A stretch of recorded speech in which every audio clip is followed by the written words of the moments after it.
Արհեստավորների մասին բազմաթիվ պատմություններ կան։ Մի պատմություն էլ կա պոետի եւ արհեստավորի մասին։ Խոսքը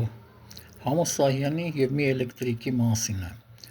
Մի օր, երբ Համո Սահյանի լույսերը անջատվում են, հարևաններից մեկն ասում է, այսինչի տղան լավ հասկանում է, կանչենք թող սարքի։ Քիչ անց երիտասարդը գալիս է, բարձրանում է աթոռին, նայում, ապա քիչ անց ացվորկա է խնդրում Համո Սահյանից։ Համո Սահյանը տունը փնտրում է, չի գտնում, մյուս հարևանից է ուզում, բերում տալիս է։